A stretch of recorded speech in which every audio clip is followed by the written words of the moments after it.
Bismillahirrahmanirrahim. Assalamualaikum warahmatullahi wabarakatuh. Alhamdulillahirabbil alamin. Wassalatu wassalamu ala asyrafil anbiya wal mursalin nabiyina Muhammad wa ala alihi wa man tabi'ahum bi ihsan ila yaumiddin. Allahumma inna nas'aluka ilman nafi'a wa rizqan thayyiba wa amalan mutaqabbala. Puji syukur kita panjatkan pada Allah. Salawat dan salam mugi-mugi tercurah pada junjungan kita Nabi besar Nabi Agung Muhammad sallallahu alaihi wasallam. Baik Bapak-bapak sekalian yang semoga senantiasa dirahmati oleh Allah, pada malam hari ini kita bersyukur bisa hadir dalam pengawasan untuk akikohan dari putra kami Rofif Tuasikal yang hari ini adalah hari ke-7 malam ke-8 dari kelahirannya. Acara tidak terlalu resmi, cukup dengan pengawasan. Nanti kami memberikan tausiah, kalau ada pertanyaan terakhir monggo silakan ditanyakan, dan setelah itu kita nanti akan nikmati makan malam bersama. Baik, saya akan bawa kisah tentang tamunya Nabi Ibrahim alaihissalam, yaitu tamu dari kalangan para malaikat. Pelajarannya niki saking surat Az-Zariyat ayat 24 sampai 30.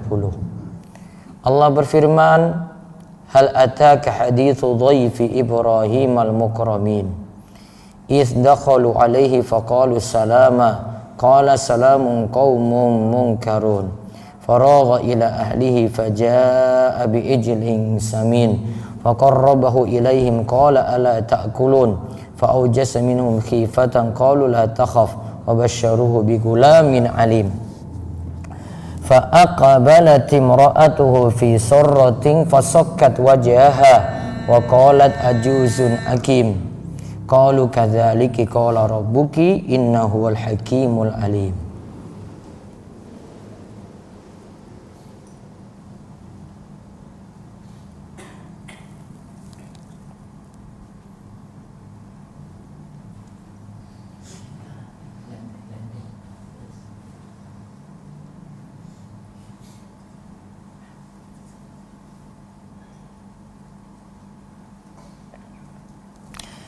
Sudahkah sampai kepadamu Muhammad cerita tentang tamu Ibrahim, yaitu datang malaikat-malaikat yang dimuliakan.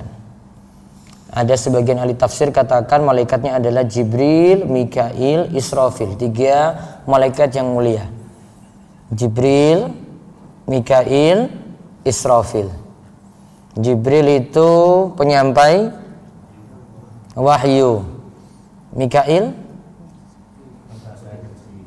membagi rezeki, Israfil peniup sangka kalah. Isdakhalu alaihi, mereka tamu tadi mendatangi Ibrahim faqalu salama, mengucapkan salam salama. Maka dijawab oleh Ibrahim, salamun qaumun munkarun, salam untuk kaum atau untuk tamu yang dimuliakan. Walaupun di sini adalah Ibrahim ini jawab salam untuk kaum yang kami belum mengenalnya. Faragha ila ahlihi, karena demi melayani tamu tadi dia segera pergi masuk ke keluarganya. Fajaa bi ijlin samin, lantas dibawalah ketika itu anak sapi gemuk. Anak sapi jenengan sebut apa di sini? Lemu itu. Ada yang lemu, ya. Itu ijlin samin. Faqarrabahu ilaihim qala ala ta'kulun. Ibrahim kemudian tawarkan kepada mereka, qala ala ta'kulun, ayo makanlah. Fa'awjasa minhum khifatan qalu la takhaf wa basyaruhu bi gulamin alim.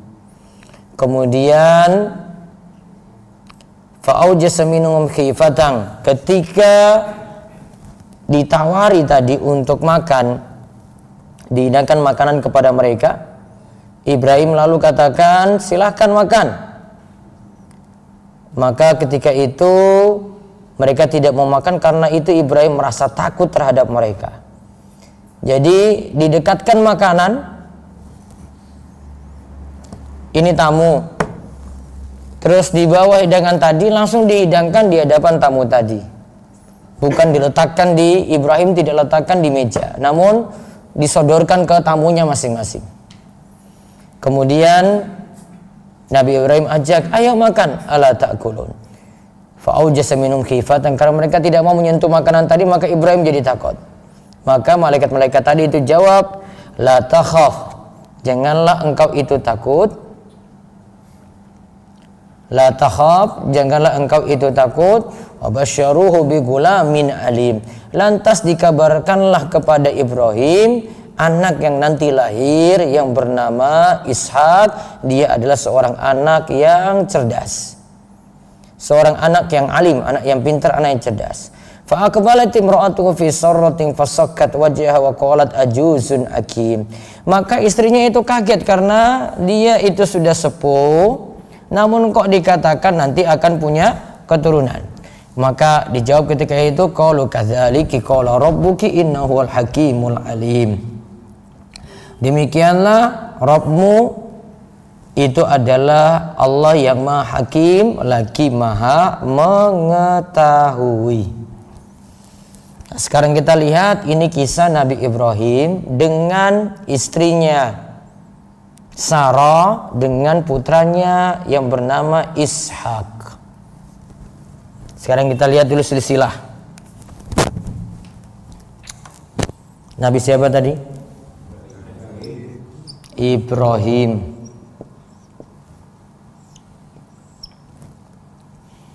Istri pertamanya Sarah. Istri kedua Hajar. Awalnya nikah dulu dengan Sarah, belum punya keturunan. Terus nikah dengan Hajar, punya anak langsung. Padahal Hajar ini budaknya dari Sarah. Malah nikah dengan Hajar, punya anak terlebih dahulu. Anaknya siapa? Ismail. Anak pertamanya malah dari istri yang kedua. Terus dia hubungan lagi dengan Sarah, ternyata hamil lagi. Anaknya jadinya Ishak. Paham Pak? Mana anak pertama tadi? Ismail. Padahal dari istri yang kedua. Ternyata dicoba dengan istri kedua, oh berarti nggak mandul. Maka dicoba dengan Sarah, akhirnya jadi. Kepancing. Apa istilahnya Pak Arjo? Nah, pancingan ya bisa. Bisa jadi kayak gitu nanti. Jadi kalau ada yang belum dapat keturunan, rabi meneh. Iya tak? Nah, pancing dulu. Dapat ini sudah dapat ini tak? Oh, akhirnya ini juga dapat. Ya sudah. Dari Ismail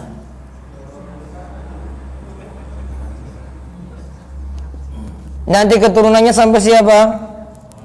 Nabi Muhammad Sallallahu Alaihi Wasallam dari orang Quraisy.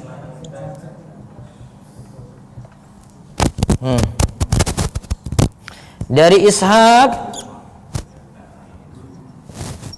ada Yakub. Nama lain Yakub itu Israel. Dari Yakub turun lagi sini banyak keturunan. Yakub itu punya 12 anak. Dari 4 istri. Istrinya pira? 4. Istri jenengan? 1. Yang punya.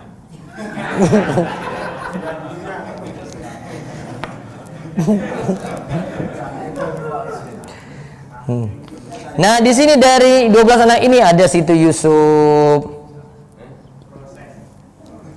Nanti dari keturunan sini nanti ada Nabi Musa. ada Daud, ada Sulaiman. Nah, ini dari sini nih. Maka keturunannya ini namanya Bani Israel. Keturunan Yakub tadi. Jalurnya beda tak? Ini saking Ismail, ini saking Ishak. Nah, di sini dari sini nanti ada di sini disebut Ali Imron. Ada lagi keturunannya namanya Ali Imron, keluarga Imron. Imron ini punya 2 putri. Yo ayu. Namanya Asya dan Maryam. Asya ini rapi dengan Zakaria. Nabi tak? Nah, keturunannya siapa? Yahya. Asya ini nikah dengan Zakaria. Dapat siapa? Yahya. Saking Maryam, anaknya Isa bin Maryam. Maka Yahya karo Isa apa hubungannya? Apa Pak? Yahya karo Isa. Kok ponakan kepiye tak? Maryam anak Isa, Asya anaknya Yahya. Berarti apa? Sepupu. Imron karo si Isa baru. Oh, Maryam karo si Yahya tak? Iya. Terus nih karepmu Pak. Sudah. Terus sini lahir Isa, lahir Nabi ya. Ya. Berarti dari Nabi Ibrahim ini lahir para nabi. Maka Nabi Ibrahim disebut bapak para nabi. Nah, sekarang kita lihat kelahirannya si Ishak tadi. Ishak itu begitu istimewa karena dulu Ibrahim nikah dulu dengan Sarah, belum dapat keturunan. Terus Sarah suruh, sudah kamu nikah dengan pembantu saya saja, Hajar. Lahirlah siapa tadi? Ismail. Akhirnya Sarah itu sudah ajus. Ajus iki wis sepuh. Nenek-nenek, ternyata Allah kehendaki Sarah itu bisa hamil walaupun ajus. Pun sepuh. Akhirnya lahir siapa tadi? Ishak. Bigulamin alim. Lahirlah anak yang alim, anak yang cerdas. Namanya Ishak. Berarti kalau dilihat dari Nabi Ibrahim, mana yang paling disayangi? Coba lihat. Yang nanti siapa coba? Ishak. Karena apa? Nunggu-nunggu dengan Sarah nggak hamil-hamil kan? Akhirnya Ismail datang duluan. Maka sangat nanti Ishak sekali ini. Maka lebih luar biasa ketika Sarah ini hamil dibandingkan dengan Hajar. Karena nunggu-nunggu ternyata Hajar hamil duluan, Sarah belum. Ternyata Allah takdirkan Sarah juga akhirnya bisa hamil walaupun usia apa tadi? Sepuh. Ajus. Nah, ceritanya ketika itu malaikat datang bertamu. Malaikat itu ucapkan salaman. Ya, salaman. Terus dibalas dengan salamun. Dalam istilah bahasa Arab, salamun itu lebih mulia daripada salaman. Maka Nabi Ibrahim itu jawab dengan yang lebih mulia, ucapan salamnya, alias ucapan yang lebih baik. Ini sama dengan menjalankan firman Allah, wa idza huyitum bi tahiyatin fahayyu bi ahsana minha aw rudduha. Jika kalian diberikan penghormatan, balaslah dengan yang lebih baik atau balaslah dengan yang semisal. An-Nisa ayat 86. Yaitu maksudnya jika ada yang beri salam, balaslah salam tadi dengan yang lebih baik atau balaslah dengan yang semisal. Prakteknya ada yang ucapkan assalamualaikum, kita jawab apa? Waalaikumsalam warahmatullahi wabarakatuh. Itu lebih sempurna. Mau dibalas dengan yang sama, assalamualaikum, dijawab waalaikumsalam. Nah, itu sama. Terus di sini qaumun mungkarun. Kalau sini tadi terjemahkan orang yang tidak dikenal. Berarti salam itu berlaku untuk orang yang dikenal maupun orang yang tidak dikenal. Dan di antara tanda kiamat kita cuma mau mengucapkan salam pada orang yang dikenal saja. Di antara tanda kiamat orang-orang itu mau mengucapkan salam pada orang-orang yang dikenal saja. Terus sekarang kita lihat gimana Nabi Ibrahim itu dengan tamunya. Faragha ila ahlihi, dia cepat-cepat pergi ke istrinya. Istrinya siapa tadi? Kita lagi bicarakan siapa? Sarah. Dia menghadap Sarah bilang supaya sediakan makanan untuk tamu. Berarti kebiasaan yang baik adalah menyediakan makan untuk tamu. Ya diusahakan, jangan bilang kalau ada, diusahakan. Di sini disediakan biijlin samin, dengan anak sapi yang gemuk. Ya, kalau ada istilahnya kambing muda, wah ini sapi muda berarti. Ya, anak sapi yang gemuk, biijlin samin, dia nggak keluarkan yang kurus. Berarti dengan yang istimewa dia itu sajikan. Maka kalau ini istimewa, layani tamu, kurban juga harus istimewa. Orang milih yang kurus, milih yang lemu. Syukur-syukur ya dapat murah. Murah namun lemu. Ada enggak? Oh cari. Nah setelah itu disiapkan anak sapi tadi, faqarrabahu ilaihim, lantas didekatkanlah pada tamu. Nabi Ibrahim bawa keluar nih. Bawa keluar terus disajikan, langsung disodorkan pada tamunya. Bukan ditaruh, kalau kita mungkin taruh di atas meja, suruh ngambil sendiri. Kalau Nabi Ibrahim apa? Dia bawa makanan tadi disodorkan, ini monggo. Mana kira-kira yang lebih terhormat? Suruh ngambil di meja apa disodorkan langsung? Mana yang lebih enak? Hah? Ditaruh di meja, jenengan nanti tamu ambil, atau tuan rumah langsung sodorkan kepada tamunya? Nah, sodorkan pada tamu. Itu lebih menunjukkan tamunya itu terhormat sekali. Padahal tadi dia katakan ini enggak dia kenal. Dia sajikan seperti itu. Nah, itu bentuk melayani tamu saking Nabi Ibrahim. Ala takulun, monggo silahkan makan. Itu pakai bahasa yang halus sekali. Kalau dalam sisi bahasa Arab itu sudah sastra yang sangat-sangat bagus. Istilah bahasa yang sangat-sangat bagus. Kalau istilah kasarnya itu kalau bahasa Arab kulu, ayo makan. Kalau dia pakai istilah ala takulun. Apa bahasa Jawa nih? Nah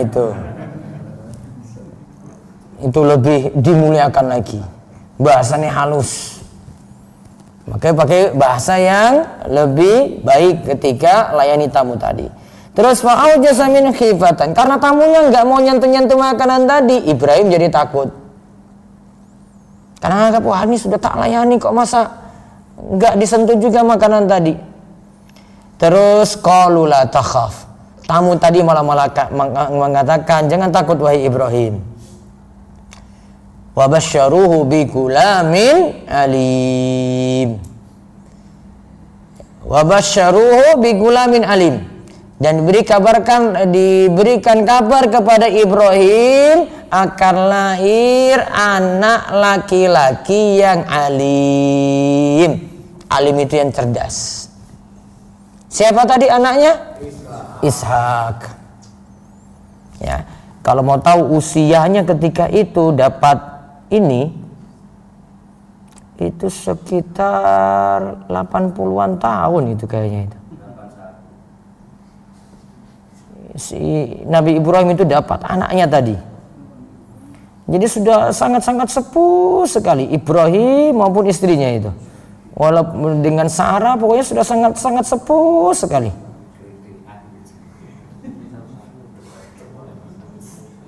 Jadi istrinya sudah nganggap, wah ini saya nggak mungkin punya keturunan lagi. Namun Allah takdirkan dia tetap punya keturunan.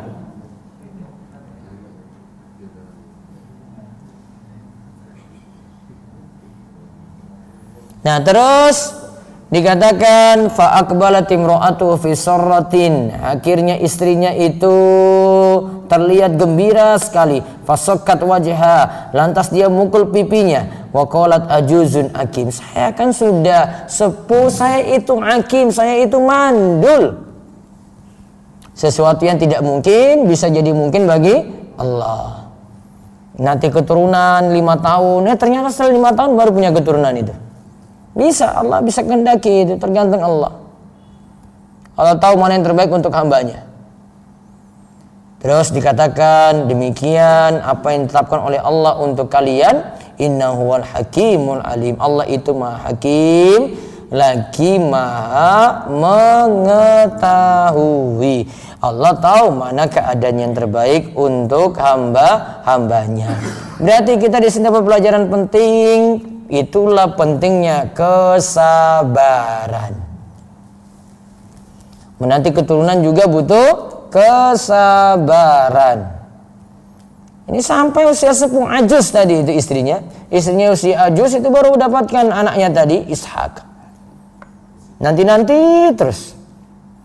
Dan setelah itu tamu-tamu tadi yaitu para malaikat itu menuju ke kaum Lut. Jadi ke Nabi Ibrahim itu cuma mampir. Berarti Nabi Lut dengan Nabi Ibrahim itu sejaman.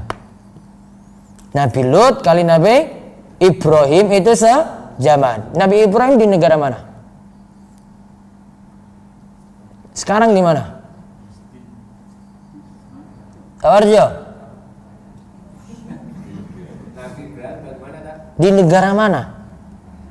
Kalau negaranya sekarang? Syam. Syam itu di mana? Turki.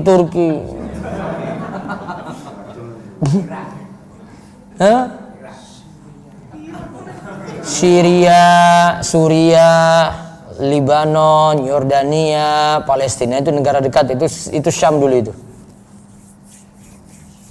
Jadi Palestina. Itu kalau pergi ke Mekah itu sekitar 1.500 kilo. Jogja Jakarta berapa kilo? Nah, berarti hampir 2,5 kalinya. Nah, 2,5 kalinya itu. Itu kalau dulu perjalanan unta. Kalau sekarang dengan kendaraan itu cuma ya paling 18 jam lah, 1 hari jalan darat. Jadi bisa ditempuh lewat jalan darat. Kalau pesawat lebih cepat lagi. Nah itu Syam dengan Mekah itu jaraknya seperti itu. Dulu Nabi Ibrahim itu pernah bawa istrinya itu ke Mekah karena perintah Allah suruh ninggalin Hajar dan Ismail itu di sana. Hajar dan Ismail itu ditinggal di Mekah karena perintah Allah. Terus Nabi Ibrahim pergi, tinggalkan mereka berdua di situ. Nah itu mulai awal cerita terjadilah atau muncullah air Zam-Zam. Karena Hajar dan Ismail tinggal di situ, terus Hajar itu cari-cari air, cari orang pertolongan karena air gak ada. Sampai dia naik Bukit Sofa, lihat-lihat orang tidak ada, ke Marwah, orang gak ada lagi, ke Sofa lagi, Marwah lagi, Sofa, Marwah. Terakhir ke Marwah 7 kali lintasan. 7 kali lintasan itu sekitar 3 kilo lebih. Nah itu muter-muter, nah, itulah awal syariat syai di situ. Nah, sampai terakhir, terus Maryam sudah putus asa, akhirnya Jibril datang, malaikat Jibril datang, kemudian menghentakkan kakinya, tumitnya atau sayapnya, akhirnya muncullah air Zam-Zam. Lantas dibendung oleh Hajar. Dibendung, baru ketika itu air itu tertampung, jadilah sumur air Zam-Zam, ya. Nabi SAW katakan kalau seandainya Maryam itu nggak bendung, Hajar tadi tidak bendung, Tidak bendung air Zam-Zam tadi, sekarang ngalir terus kayak sungai. Namun sekarang ya tetap seperti sumur dan airnya ngalir terus, dan itulah air terbaik di muka bumi. Nah, di bawah tadi itu dari Syam sana sampai ke Makkah, cuma untuk tujuan itu saja. Setelah tinggal berapa waktu kemudian Nabi Ibrahim datang lagi ketemu dengan istrinya.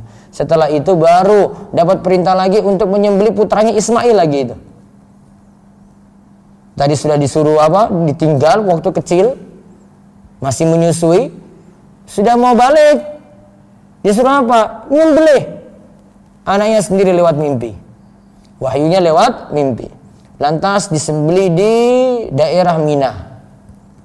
Mau disembelih di daerah Mina. Kemudian datang malaikat Jibril, bawa kibas, bawa domba, ya, kemudian suruh ini yang disembelih ini saja, Ismail nggak jadi disembelih. Akhirnya berubah, yang disembelih itu bukan Ismail namun domba. Jadi syariat kurban saat ini. Maka dari Nabi Ibrahim, dari keluarganya itu kita dapat pelajaran banyak sekali. Ya, pelajarannya itu banyak. Di antaranya tadi sa'i, ibadah haji, ya. Terus Ka'bah dibangun oleh Nabi Ibrahim dan Ismail. Ya, terus kurban tadi dari Nabi Ibrahim lagi. Itu menunjukkan Nabi Ibrahim itu punya pengaruh besar bagi umat Islam saat ini. Wallahu a'lam bissawab. Itu yang dibahas untuk malam hari ini. Ada pertanyaan? Ada? Pak Parjo. Waalaikumsalam warahmatullahi wabarakatuh. Saya tadi belum diterangkan ataupun asal muasalkan muasalnya. Apakah itu poligami ataupun itu dalam tanda kutip? Yang mana? Itu yang pertama. Mana tuh Pak?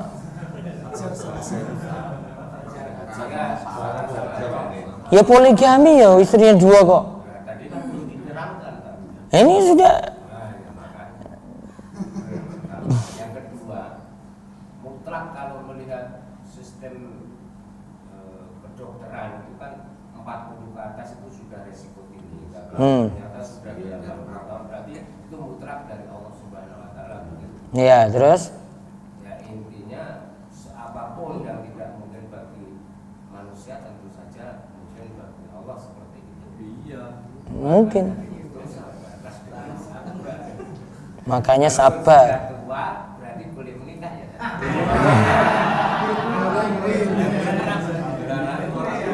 Ujung-ujungnya pembelaannya. Biar Pak Sukes itu bereaksi terus nyumbang apa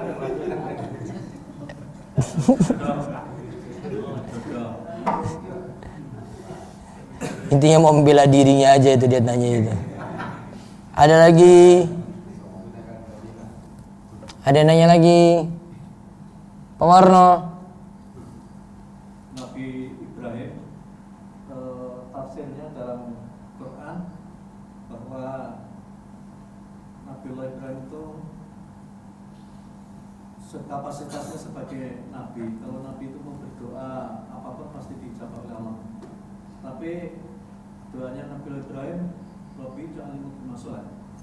Rabbi ja'alni muqimas sholati min zuriyati. Rabbana wa taqabbal du'a. Rabbi ja'alni muqimas sholati. Ya Allah, jadikanlah diriku dan keluargaku rajin sholat. Wa min zuriyati Rabbana wa taqabbal du'a. Ya Allah, kabulkanlah doa-doa kami. Berarti Nabi Ibrahim minta pada Allah supaya keturunannya itu jadi orang yang rajin ibadah. Keturunan Nabi Ibrahim lah itu. Nabi paling banyak itu. Berarti kita ini sekarang ini termasuk dapat doanya dari Ibrahim. Kita nggak keturunan langsung ya saking Nabi Ibrahim. Turunan sampai ke bawah. Turunan sampai ke bawah. Ya pengikut Nabi Muhammad yang jelas. Namun yang jelas kalau Nabi Ibrahim itu berdoa terkabul. Nabi Ibrahim itu ketika dia ketemu dengan putranya Ismail, dengan istrinya yang kedua, istrinya Ismail yang kedua, istrinya ini baik sekali. Tanya, di rumahmu kamu makan apa? Daging. Minumnya apa? Air. Terus ada susu lagi di situ. Nabi Ibrahim itu berdoa, ya Allah berkahilah ya dia dengan air dan daging tadi. Maka itu jadi doa yang berkah. Di Mekah itu tidak pernah kering air dan daging selalu banyak. Di Mekah itu sampai saat ini doanya terkabul. Nabi Ibrahim juga berdoa, wajnubni wa bani an na'budal asnam. Jauhkanlah aku dan keturunanku dari menyembah berhala. Nah, ini keturunannya ini nabi-nabi semuanya nih. Terkabul juga. Ada lagi. Ya. Yang saya tanyakan dalam rangka meninggalkan keluarga, Nabi Ibrahim itu dalam misi jalankan perintah Allah. Dengan itu mendakwakan agama Allah. Nah, terus itu benar atau enggak? Meninggalkan keluarga, mendakwakan agama Allah itu benar atau enggak? Seperti jamaah tabligh itu aja.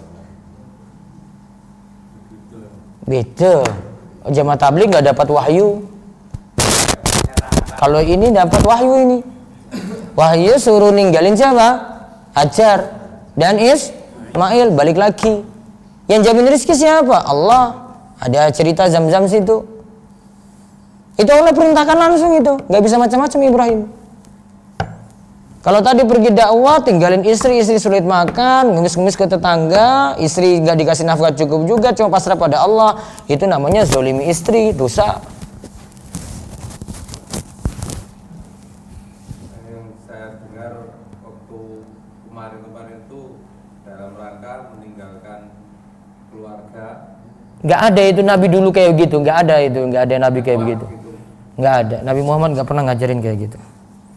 Mereka nggak ada contoh dari Nabi Muhammad.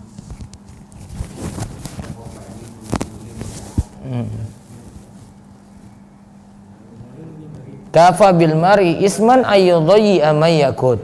Cukup seorang dikatakan berdosa karena dia melalaikan nafkah untuk keluarga. Kalau ini tadi Nabi Ibrahim itu perintah dari Allah langsung.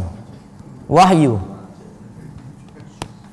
Sama seperti mau nyembeli putranya juga apa? Wahyu juga. Itu nggak bisa ditawar-tawar itu. Sudah? Baik, ada lagi. Ya. Itu perintah ke Nabi Ibrahim kan melewati mimpi. Nah, sekarang harus kaitannya dengan mimpi ini kan biasanya kalau sekarang ini kan diiakan dengan bisikan setan. Nah, ini bagaimana? Kalau sekarang ya cuma seputar itu aja. Kalau nggak setan ya cuma mimpi-mimpi biasa saja. Ini untuk membedakannya, Ustaz. Membedakannya. Ya, ini mimpi yang jelas kalau kaitannya dengan ibadah itu nggak boleh lagi, nggak ada. Itu cuma wahyu aja dari Nabi. Untuk Nabi. Kalau tiba-tiba misalnya Pak Parjo mimpi, saya baca la ilallah 10.000 kali, ini aku jadi sugih, utangku lunas, utang amal kewae. Dia yang mimpi bukan Nabi. Oh nggak bisa, Pak Parjo bukan Nabi. Ya. Siapa yang datang beritahu kalau gitu? Mbah, siapa yang nggak tahu? Misalnya. Tapi kalau terjadi beberapa malam gitu kan.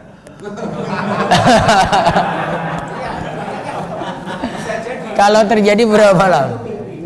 Iya, setan datang bolak-balik terus. Maksudnya selingkuh tapi beberapa kali.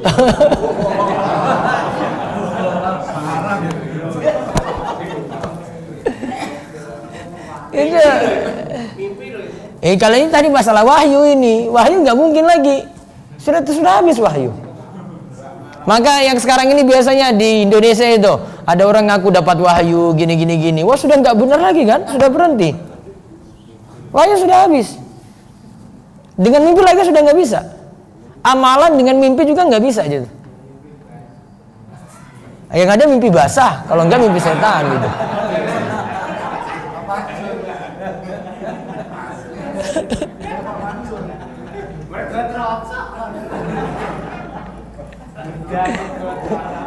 Itu Pak Parjo mimpi bawa nama Pak Sugi saya itu dia.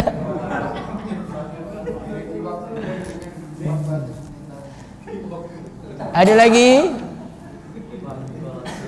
Terkait sembelihan Terkait sembelian. Dan waktu menggantikan Ismail itu kan dengan kita. Kan di sini domba ya. Domba. Misalnya kita bisa apa? Itukah acuan kita untuk berkorban? Kalau misalnya sama-sama ikhlas nih, dari unta, sapi, kambing, domba, sama-sama ikhlas kita ini, sama-sama mampu. Apa itu yang dijadikan acuan supaya lebih Afdol pakai domba. Bisa. Afdol lebih afdol pakai domba. Kalau ada. Dari riwayat-riwayat yang ada Nabi SAW juga pakai gibas. Nabi pakai itu. Apa keunggulannya, Pak?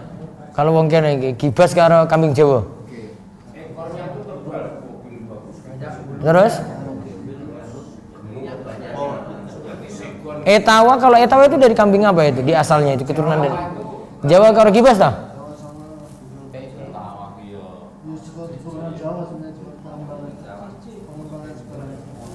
Ini kalau ada gibas lebih bagus.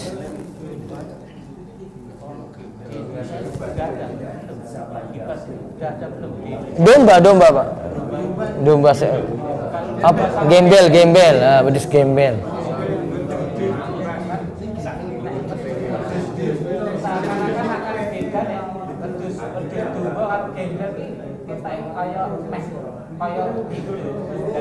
Sami.